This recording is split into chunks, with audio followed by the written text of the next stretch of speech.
Hello students, last class में हम लोगों ने टाइप्स ऑफ रिसर्च डिज़ाइन की बात की थी और टाइप्स ऑफ रिसर्च डिज़ाइन में मेनली 3 टाइप्स आप लोगों ने डिस्कस किए थे, जिसमें क्वांटिटेटिव, क्वालिटेटिव और मिक्स्ड मेथड का यूज़ किया जाता था। उसमें क्वांटिटेटिव रिसर्च डिज़ाइन मैंने आपको बताया था कि मेनली यूज़ में ली जाती है। उस क्वांटिटेटिव रिसर्च डिज़ाइन के मेनली आपने टाइप्स बताए थे, 3 टाइप्स, एक्सपेरिमेंटल, नॉन एक्सपेरिमेंटल और अदर एडिशनल।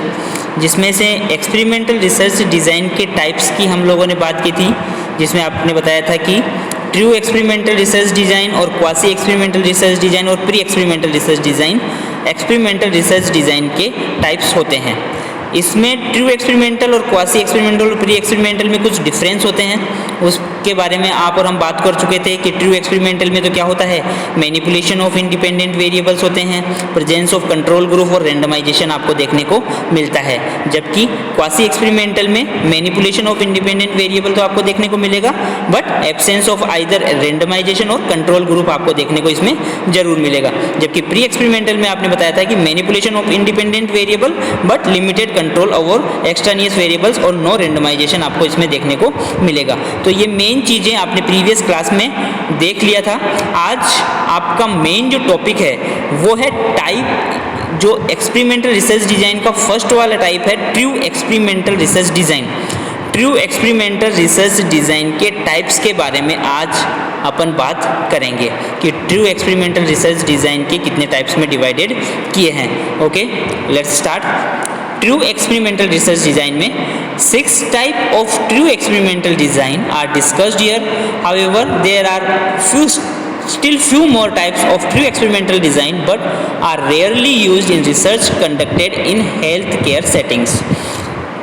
आप लोगों को मैं बता दूं कि एक्सपेरिमेंटल रिसर्च डिज़ाइन जो मेनली 3 टाइप में डिवाइडेड की गई थी, उसमें जो first one true experimental research design की अपन बात कर रहे हैं, वो true experimental research design mainly 6 types में डिवाइडेड की गई है।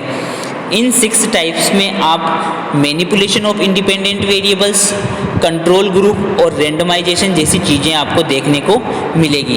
कुछ बुक्स में इनको और फ्यू मोर टाइप्स भी बताए गए हैं, बट मेजरली जो ट्रू एक्सपेरिमेंटल रिसर्च डिज़ाइन है वो आपकी 6 टाइप्स में डिवाइडेड की गई है।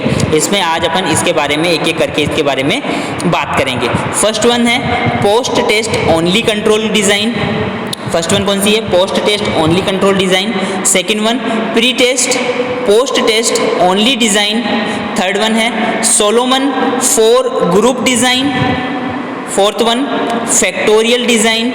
Fifth one randomised block design और last one cross over design. ये 6 टाइप्स के डिवाइडेशन हैं या टाइप्स हैं एक्सपेरिमेंटल रिसर्च डिज़ाइन के। इन रिसर्च डिज़ाइन में क्या क्या होता है और कैसे कैसे टेस्ट और कैसे कैसे मैनिपुलेशन किया जाता है, ये आज की क्लास में अपन देखेंगे। सबसे पहले है post test only control design.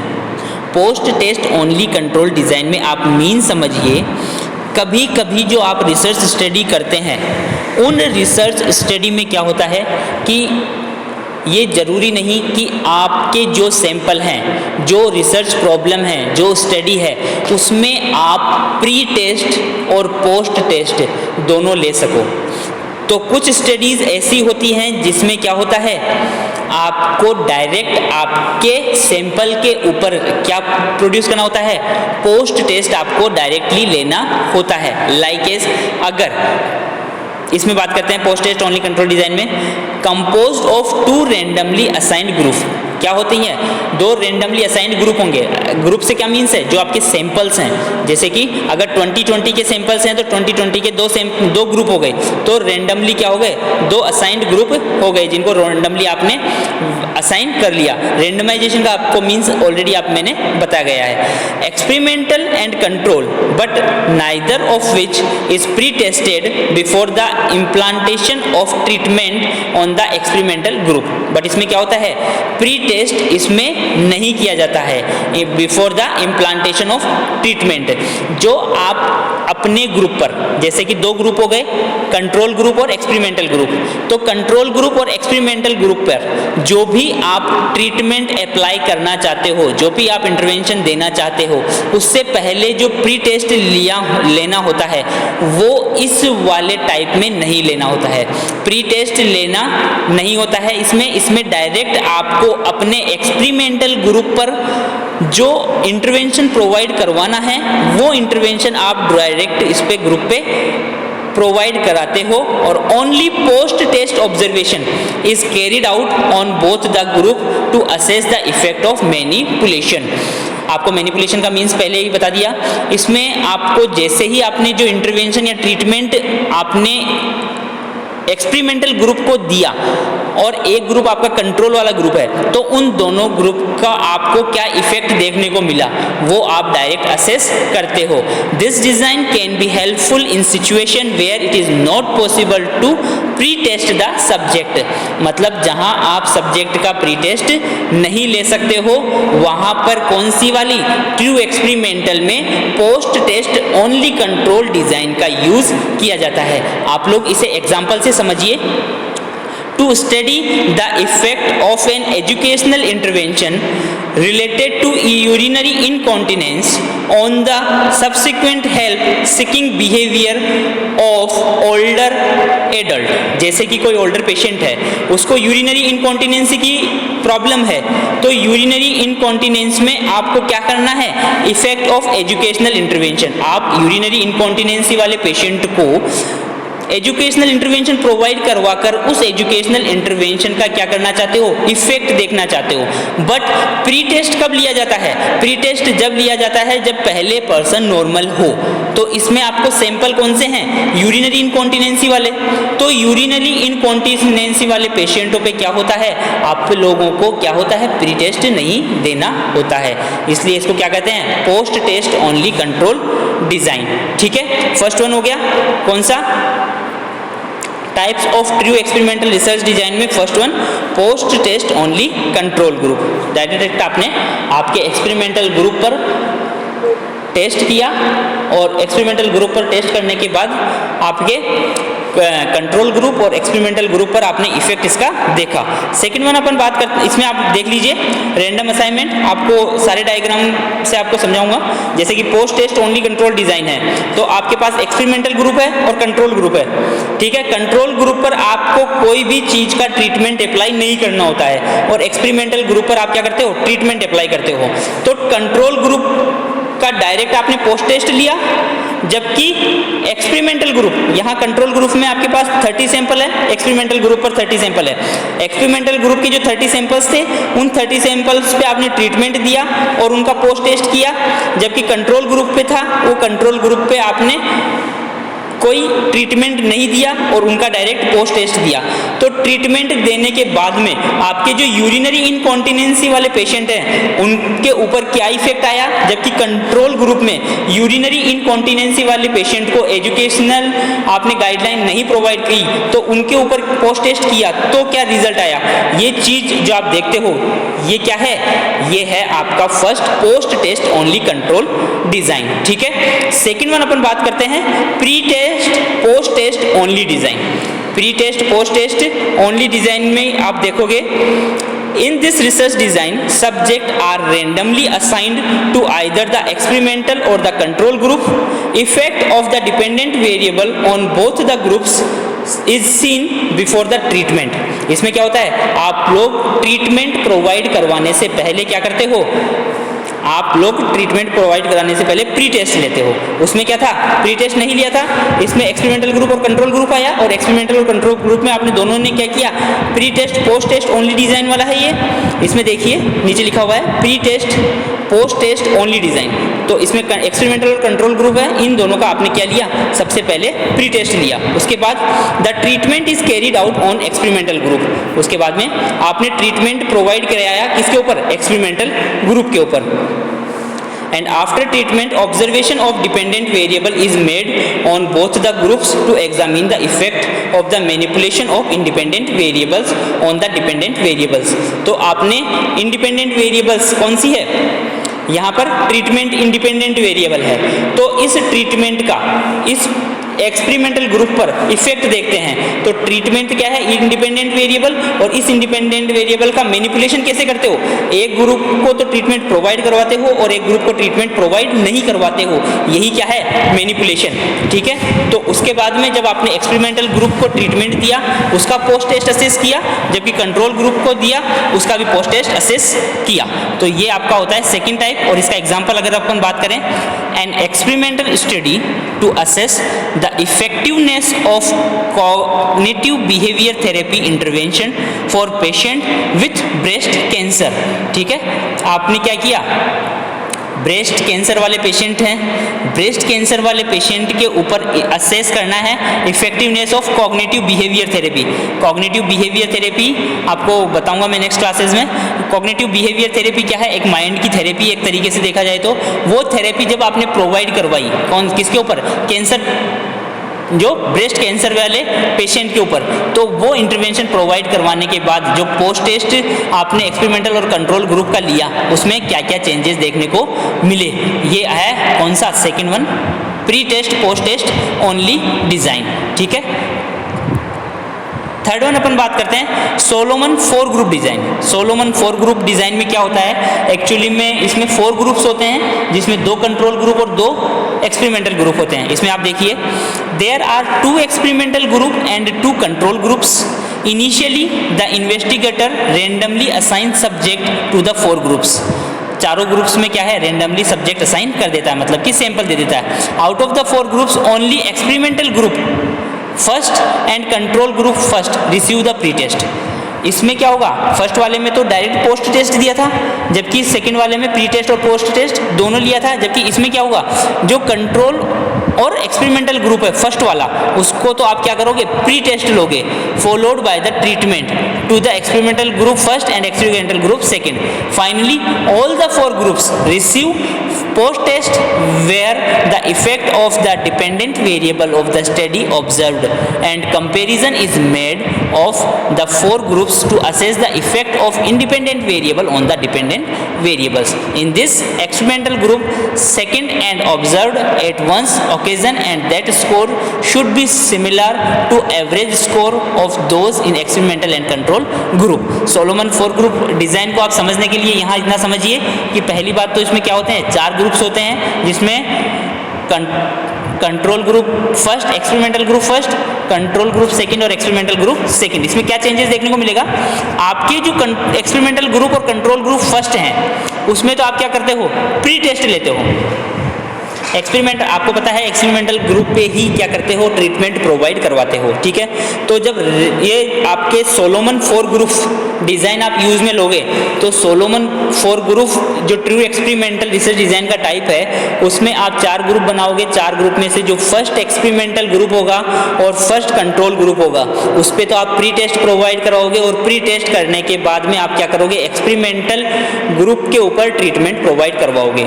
जबकि एक्सपेरिमेंटल ग्रुप सेकंड और कंट्रोल ग्रुप सेकंड जो होते हैं उनमें आप प्री टेस्ट नहीं लोगे और सीधा क्या करोगे, एक्सपेरिमेंटल ग्रुप के ऊपर ट्रीटमेंट प्रोवाइड करवाओगे और दोनों का पोस्ट टेस्ट लोगे।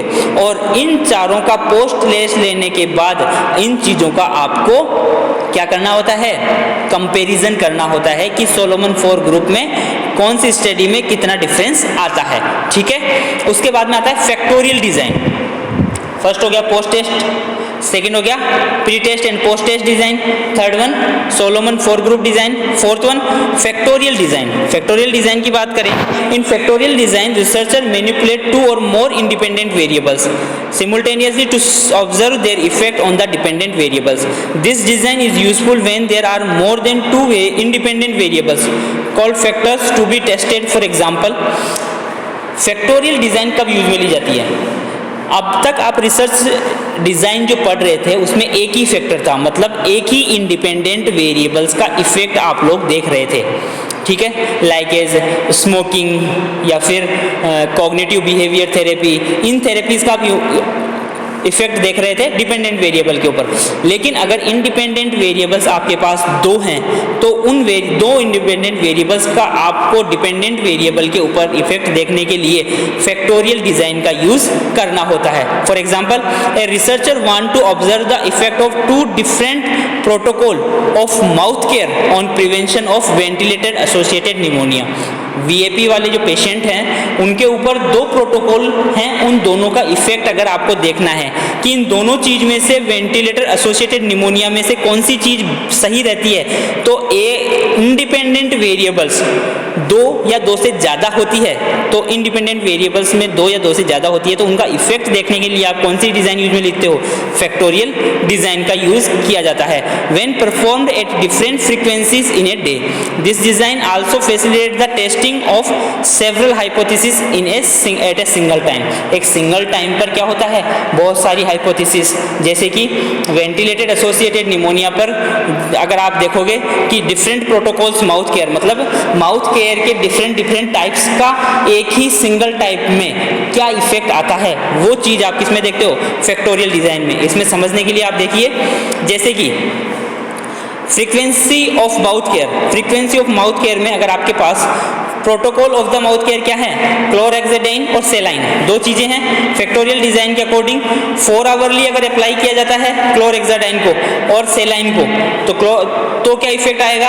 अगर frequency of mouth care 6 hourly लेते हैं तो क्या इफेक्ट आएगा, और 8 आवरली लेते हैं तो क्या इफेक्ट आएगा। तो अलग अलग हावर्स के अकॉर्डिंग, यानी कि फ्रीक्वेंसी को, माउथ केयर की क्या है, फ्रीक्वेंसी को चेंज कर करके और उस डिपेंडेंट वेरिएबल्स के ऊपर क्या क्या इफेक्ट आने वाला है, उस सारे को एक सिंगल टाइम में ऑब्जर्व करने के लिए कौन सा लेते हैं, फैक्टोरियल डिजाइन, जैसे कि आपको यहाँ डायग्राम में दिखाया गया है। नेक्स्ट वन आता है randomized block design. Randomised block design क्या है, रेंडमाइज्ड ब्लॉक डिजाइन में ऐसा होता है कि जैसे कोई ड्रग है, कोई मेडिसिन है, उस मेडिसिन का इफेक्ट, जैसे कि मान लीजिए हाइपरटेंसिव ड्रग है, हाइपरटेंसिव ड्रग जिसमें पेशेंट को और कोई प्रॉब्लम नहीं है, तो हाइपरटेंसिव ड्रग ओनली हाइपरटेंशन वाले पेशेंट्स के ऊपर क्या इफेक्ट करेगी, और डायबिटिक वाला पेशेंट जो हाइपरटेंसिव हो चुका है उसके ऊपर क्या इफेक्ट करेगी, और जो पेशेंट जिसको किडनी की प्रॉब्लम है वो हाइपरटेंसिव हो चुका है तो उसको ऊपर क्या इफेक्ट करेगी। तो इन सारे डिपेंडेंट वेरिएबल्स के ऊपर एक साथ उसका इफेक्ट देखने के लिए अपन कौन सा यूज में लिए जाते हैं, रेंडमाइज्ड ब्लॉक डिजाइन। इसमें और देखिए, when there are a large number of experimental comparison group, ध्यान से देखिए, when there are a large number of experimental comparison group, the randomized block design is used to bring homogeneity among selected different groups. This is a sample method to reduce the variability among the treatment groups by a more homogeneous combination of the subject through randomized block design. For example, a researcher wants to examine the effect of 3 different antihypertensive drugs on patient with hypertension. In this example, to ensure the homogeneity among the subject under treatment, researcher randomly place the subject in homogeneous group like patient with primary hypertension, diabetic patient with hypertension and renal patient with hypertension. तो randomly क्या है, अलग अलग problems के साथ patient create हैं और उनके ऊपर आपके हाइपरटेंसिव ड्रग्स का क्या यूज़ आ रहा है उसको रेंडमली ब्लॉक डिज़ाइन में असेस किया जाता है। जैसे कि first one, patient with primary hypertension और टाइप्स ऑफ हाइपरटेंसिव ड्रग्स। ठीक है, इसमें डिपेंडेंट वेरिएबल्स और इंडिपेंडेंट वेरिएबल्स दोनों ही एक से ज़्यादा हैं। अब जैसे अगर प्राइमरी हाइपरटेंशन वाला पेशेंट है तो उसको ए टाइप की अगर मेडिसिन दी जाएगी तो क्या इफेक्ट आएगा, बी टाइप की मेडिसिन दी जाएगी तो क्या इफेक्ट आएगा, और सी टाइप की अगर मेडिसिन दी जाती है तो नॉर्मली जो प्राइमरी हाइपरटेंशन वाले पेशेंट है उनके ऊपर क्या क्या इफेक्ट आएगा ये देखा जाएगा। जबकि सेकेंड वन में क्या है, पेशेंट जो हाइपरटेंशन का तो है बट साथ में क्या है, डायबिटिक भी है। तो डायबिटिक पेशेंट विथ हाइपरटेंशन वाले में ग्रुप ए की एंटी हाइपरटेंसिव मेडिकेशंस का क्या इफेक्ट आएगा, ग्रुप बी की ड्रग्स का क्या, और ग्रुप सी की ड्रग्स का क्या इफेक्ट आएगा। उसी तरह रीनल पेशेंट विथ हाइपरटेंशन वाले जो पेशेंट हैं उन रीनल पेशेंट वालों पे ग्रुप ए की एंटी हाइपरटेंसिव ड्रग का क्या इफेक्ट आना है, बी का क्या इफेक्ट आना है और सी का क्या इफेक्ट आना है। ये सारी चीज़ें जो एक साथ असेस की जाती है वो किस में आती है, रेंडमाइज्ड ब्लॉक डिज़ाइन में। ठीक है, रेंडमाइज्ड ब्लॉक डिज़ाइन में यूज़ की जाती है। और last one cross over design, cross over design. ठीक है, क्रॉस ओवर डिज़ाइन क्या है, in this design subject are exposed to more than one treatment. Subject क्या है, अब तक तो आप एक सब्जेक्ट को एक ही ट्रीटमेंट का यूज़ कर रहे थे, एक सब्जेक्ट के ऊपर एक ही ट्रीटमेंट का यूज़ कर रहे थे, बट यहाँ क्या होगा, आपको एक ही सब्जेक्ट के ऊपर क्रॉस ओवर करना पड़ेगा। क्रॉस ओवर जैसे कि अगर कोई पेशेंट है तो उसको अगर दो ट्रीटमेंट देने हैं तो पहले जब ट्रीटमेंट, पहले वाले सैंपल को तो ट्रीटमेंट दिया जाएगा, पहले तो पहला वाला ट्रीटमेंट फिर दूसरा वाला ट्रीटमेंट, जबकि दूसरे वाले पेशेंट को क्या करेंगे, दूसरे वाले पेशेंट को पहले दूसरा वाला ट्रीटमेंट और पहले फिर बाद में पहला वाला ट्रीटमेंट क्रॉस ओवर किया जाता है इसमें टेस्ट में। जैसे कि अगर कोई कैंडिडेट है, उस कैंडिडेट को पहले 2 की टेबल और फिर उसमें बाद में 3 की टेबल याद की जाती है, और जबकि दूसरा सैंपल जिसमें पहले 3 की टेबल और उसके बाद में 2 की टेबल का यूज़ किया जाए। वैसे ही क्रॉस ओवर डिज़ाइन क्या है, in this design subjects are exposed to more than one treatment, एक से ज़्यादा ट्रीटमेंट अप्लाई किया जाता है, where subjects are randomly assigned to different orders of treatment.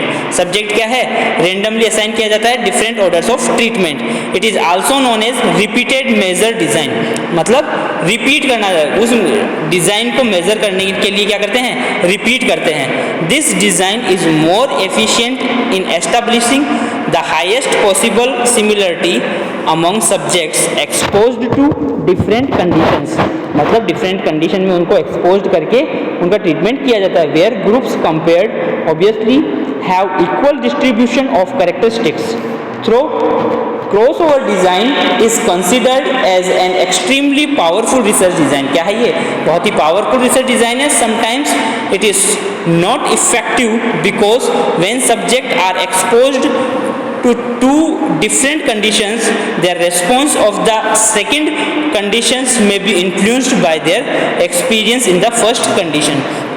मतलब इसमें क्रॉस ओवर इंटरचेंजेबल होता है। जैसे कि अगर एग्जांपल की बात करें तो when we compare the effectiveness of the chlorhexidine and saline mouth care protocol, दो प्रोटोकॉल हैं आपके पास, क्लोरहेक्साडाइन का और सेलाइन माउथ वॉश का, तो दोनों से आप केयर प्रोवाइड करवा सकते हो। First we administer the chlorhexidine mouth care protocol on group first and saline mouth care protocol on the subject of group second later. The treatment is swapped, उसमें पहले आपने क्लोरहेक्साडाइन दिया, क्लोरहेक्साडाइन से माउथ केयर प्रोवाइड किया, फिर उसके बाद नॉर्मल सेलाइन से प्रोवाइड किया, फिर उसको स्वैप्ड कर दिया। Where group first receive the saline mouth care, पहले सेलाइन माउथ केयर किया, प्रोवाइड करवाया, और then and group second receive chlorhexidine. In such study subject serve as a their own control. जैसे कि अगर ग्रुप फर्स्ट है, ग्रुप फर्स्ट में आपने पहले क्लोरहेक्साडाइन से माउथ केयर और उसके बाद सेलाइन से माउथ केयर प्रोवाइड कराई, जबकि ग्रुप सेकंड में सेलाइन में फर्स्ट केयर प्रोवाइड कराई और सेकंड में क्लोरहेक्साडाइन से आपने माउथ केयर प्रोवाइड करवाई। तो इफेक्ट देखना होता है कि फर्स्ट क्लोरहेक्साडाइन और सेकंड सेलाइन यूज़ करने पर ज़्यादा यूज़फुल है या फिर सेलाइन और क्लोरहेक्साडाइन आप जब प्रोटोकॉल यूज़ में लेते हो तो वो ज़्यादा सही रहता है। तो ये कौन सा है डिज़ाइन, क्रॉस ओवर डिज़ाइन। तो ये इस तरीके से आपके 6 टाइप्स आपके क्लासिफाई होते हैं किसके, ट्रू एक्सपेरिमेंटल रिसर्च डिज़ाइन। इस ट्रू एक्सपेरिमेंटल रिसर्च डिज़ाइन के कुछ एडवांटेज और कुछ डिसएडवांटेज भी हैं। एडवांटेज में experimental research design are considered the most powerful design to establish the causal relationship between independent and dependent variable। Experimental research design क्या है, मोस्ट पावरफुल मानी जाती है क्योंकि ये क्या है, डिपेंडेंट और इंडिपेंडेंट वेरिएबल्स के बीच में रिलेशनशिप बनाता है। Second, for the purpose of research as explanation relationship में be establish among the variables by experimentation. Experiment करेंगे और एक्सपेरिमेंट करने से क्या होगा, दोनों वेरिएबल्स के बीच में रिलेशन मेंटेन होगा।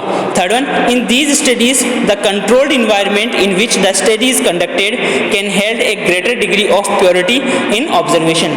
आप जो कंट्रोल ग्रुप इनपुट के ऊपर आप एक्सट्रानियस वेरिएबल्स का जो कंट्रोल रखते हो, इफेक्ट नहीं आने देते हो, उससे क्या होता है, जो डिग्री होती है ग्रेटर डिग्री बन जाती है, मतलब कि आपका जो रिजल्ट आता है वो एकदम प्योरीफाई आता है।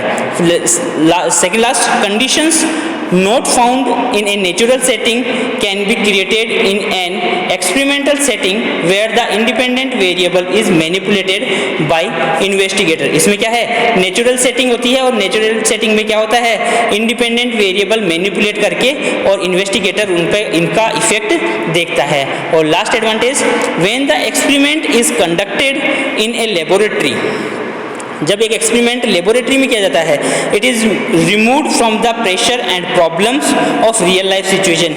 जो रिसर्चर होता है वो अपनी रियल लाइफ प्रॉब्लम से दूर हो जाता है और वो सारा ध्यान अपना, जो रिसर्चर है, can study in a more careful and concentrated way. वो एकदम कंसंट्रेटेड वे से अपनी रिसर्च स्टडी पे ध्यान देता है। एक्सपेरिमेंटल जो रिसर्च डिज़ाइन है और मोस्टली जो ट्रू एक्सपेरिमेंटल डिज़ाइन है, इसके ये एडवांटेज हैं, जबकि इसके कुछ डिसएडवांटेज भी हैं। Disadvantage of the experimental research design is that it is very difficult to get cooperation from the study participants because it may involve medical and surgical treatment और इंटरवेंशन। आप बहुत टाइप के मेडिकल और surgical treatment भी आप research design में या इस एक्सपेरिमेंटल रिसर्च में प्रोवाइड करवाते हो, तो ये कंपल्सरी नहीं है कि जो भी आपके सब्जेक्ट्स हैं वो आपके साथ क्या करें, एडजस्ट करें या कॉपरेट करें। Second advantage, most of the time the result of experimental research design cannot be replicated in studies conducted on human beings due to ethical problem। कुछ ethical problems के कारण भी जो एक्सपेरिमेंटल रिसर्च डिज़ाइन है ये आप लोग कंडक्ट नहीं कर पाते हो। Third one, for certain research problems because of the danger to physical and psychological health of the human subject it is not possible to conduct experiment on human beings. क्योंकि जो भी आप एक्सपेरिमेंटल रिसर्च डिज़ाइन का use में लेते हो, true experimental का लेते हो, तो मैनिपुलेशन, कंट्रोल और चेंजेज इन इंडिपेंडेंट वेरिएबल्स, ये सारी चीज़ें आप करते हो, तो इसमें जो आपका सब्जेक्ट होता है उसको फिजिकल और साइकोलॉजिकल हेल्थ का प्रॉब्लम क्रिएट होने के चांसेस रहते हैं। तो इसलिए ये रिसर्च डिज़ाइन यूज़ में लेना हार्मफुल रहता है। Second last, in experimental studies conducted in natural setting like hospitals और community it is not possible to impose control over the external variables. कितना ही टाइम ऐसा होता है कि मोस्ट ऑफ दी जो ट्रू एक्सपेरिमेंटल रिसर्च डिज़ाइन है वो आप लोग हॉस्पिटल्स में या कम्युनिटी में जाके यूज़ करते हैं, और वहाँ पर आपके जो वेरिएबल्स होते हैं, एक्सटर्नल वेरिएबल्स होते हैं, जिनका सारी वेरिएबल्स का कंट्रोल कर पाना पॉसिबल नहीं है। ये भी एक डिसएडवांटेज है। और last one, many of the human variables neither have valid measurable criteria nor instrument to measure them. For example, patient welfare or level of wellness cannot be measured on any scale or by any instrument। एक last disadvantage है कि अगर आपको true experimental research design में किसी patient का level of wellness assess करनी है कि पेशेंट कितना वेल है, तो उसके लिए कोई स्पेसिफिक मेजरमेंट स्केल नहीं रहता है, उसको एक आइडियली आपको मानना होता है। तो ये सारे डिसएडवांटेज हैं जो कि ट्रू एक्सपेरिमेंटल रिसर्च डिज़ाइन में देखने को मिलते हैं। ठीक है स्टूडेंट्स, आज के लिए इतना ही। ट्रू एक्सपेरिमेंटल रिसर्च डिज़ाइन का जो टॉपिक था, इसमें जो आपके 6 पॉइंट्स थे, post test only control group, pre test post test control group, Solomon 4 group, factorial design, randomized block design और क्रॉस ओवर डिज़ाइन, ये सारा कंप्लीट होता है। नेक्स्ट क्लास में अपन पढ़ेंगे quasi experimental design. Thank you students, thank you so much.